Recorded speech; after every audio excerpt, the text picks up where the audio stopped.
इसरो के कारनामे से फिर दुनिया रह गई दंग। इसरो ने बनाया खुद को खाने वाला रॉकेट। अब तक के सबसे खूंखार मूड में भारत। सुखोई राफेल समेत 30,000 जवान पहुंचे बॉर्डर।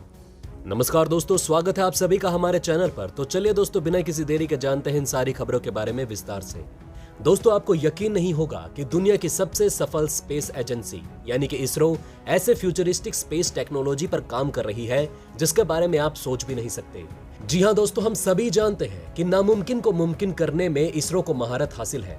फिर चाहे 100 से ज्यादा सैटेलाइट लॉन्च करने हो, बेहद कम बजट में किसी मिशन को पूरा करना हो, या फिर अपने पहले ही प्रयास में मंगल की कक्षा में प्रवेश करना हो, इसरो के लिए कोई बड़ी बात नहीं। लेकिन इस बार इसरो नासा और स्पेस से भी कहीं आगे की सोच रहा है। जी हां दोस्तों, खबरों के मुताबिक इसरो जो हॉलीवुड की साइंस फिक्शन मूवी यानी कि स्टार ट्रेक जैसे फिल्में हैं, उनमें दिखाई गई काल्पनिक तकनीक पर काम कर रहा है।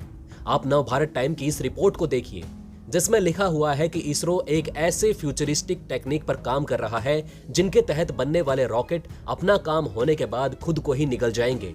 ऐसी सैटेलाइट बनाए जाएंगी जिनका कार्यकाल पूरा हो जाने के बाद वो किसी शक्कर की तरह वक्त के साथ गायब हो जाएंगे।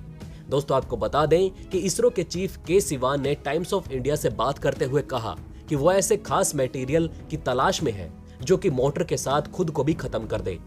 के सिवन का मानना है कि दुनिया भर में जितने भी रॉकेट अंतरिक्ष में भेजे जाते हैं वो सभी धातु से बने होते हैं। एक बार सैटेलाइट को लॉन्च कर दिए जाने के बाद या तो वो समुद्र में गिर जाते हैं या फिर किसी कचरे की भांति स्पेस में भटकते रहते हैं, जिससे समुद्र को भी नुकसान हो रहा है और स्पेस भी कचरे से भरा जा रहा है। इसलिए तो हम भविष्य के लिए ऐसे रॉकेट और सैटेलाइट बनाना चाहते हैं जिनका काम होने के बाद उन्हें अंतरिक्ष में ही पूरी तरीके से डिस्ट्रॉय किया जा सके, एक भी मेटल का टुकड़ा धरती पर ना आ पाए। उनके मुताबिक इसरो किलिंग सॉफ्टवेयर पर काम कर रहा है जिसका बटन दबाते ही कुछ नैनो पार्टिकल स्पेसक्राफ्ट को खाना शुरू कर देंगे।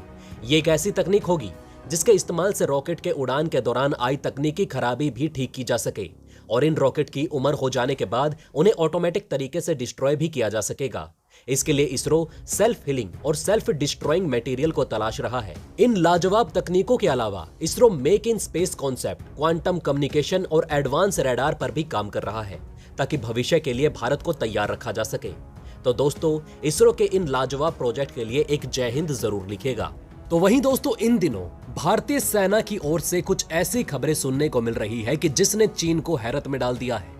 देखा जाए तो चीन को हर तरफ से पटखनी देने के लिए भारत इजराइल से दुनिया का सबसे एडवांस वॉरफेयर सिस्टम स्कॉर्पियस जी ला रहा है। J-20 के खिलाफ राफेल जेट को अपडेट कर रहा है। स्पेशल 36 राफेल भी अप्रैल में भारत आ जाएगा और कल तो भारत ने न्यूक्लियर कैपेबल फाइटर बॉम्बर भी सक्रिय कर दिए हैं। मतलब यहां पर चीन एक झटके से संभल नहीं पाता कि भारत उसके सामने 2 नए झटके लाकर खड़े कर देता है और अब तो पूरा 440 वोल्ट का झटका भारत की ओर से चीन को दिया जाएगा। जी हां दोस्तों, भारतीय सेना ने करीब 30,000 जवान पाकिस्तान से लेकर चीनी बॉर्डर तक टैक्टिकल वॉरफेयर के लिए रवाना कर दिए हैं। आप ये आर्टिकल देख सकते हैं, ये न्यूज 18 और नवभारत टाइम्स की तरफ से जारी किया गया। ये दोनों ही आर्टिकल ये दर्शाते हैं कि पाकिस्तानी सीमा से लेकर चीनी सीमा तक दुश्मन के सभी नापाक इरादों को नाकाम करने के लिए अब तक की सबसे बड़ी मिलिट्री एक्सरसाइज आयोजित की गई है।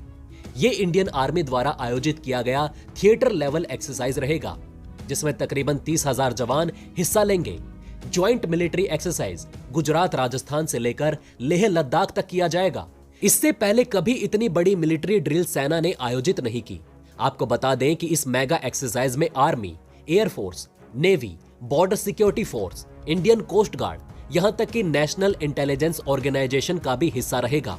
सेना इसे एक मेगा वॉर गेम भी कह रही है जिसमें युद्ध स्तर की सभी तैयारियां, टेक्निक्स, यहां तक कि सभी तरह के हथियार भी इस्तेमाल होंगे। बताया जा रहा है कि अभी तक इतनी बड़ी एक्सरसाइज चीन ने भी कंडक्ट नहीं की। ये पहली बार है जब भारत इतनी बड़ी फौज चीन पाकिस्तान के खिलाफ सीमावर्ती इलाकों में भेज रहा है। हालांकि भारत के थिएटर लेवल एक्सरसाइज पर चीनी विदेश मंत्रालय की ओर से कहा गया कि भारत अपना शक्ति प्रदर्शन कर सीमावर्ती इलाकों में जंग का माहौल बना रहा है। फिलहाल इसकी कोई जरूरत नहीं। पाकिस्तान की ओर से भी कहा गया कि भारत व्यर्थ में अपना गोला बारूद बर्बाद कर रहा है। आखिर ये सब करके भारत दिखाना क्या चाहता है? अब जाहिर सी बात है कि भारत की इतनी बड़ी फौज को देखकर इन दोनों की फट चुकी है, इसलिए तो ऐसे तीखे बयान इनकी ओर से सुनने को मिले। लेकिन भारत ये सब क्यों कर रहा है, इसका जवाब दोस्तों आप सभी पाकिस्तान को कमेंट में जरूर दीजिएगा। जय हिंद, जय भारत।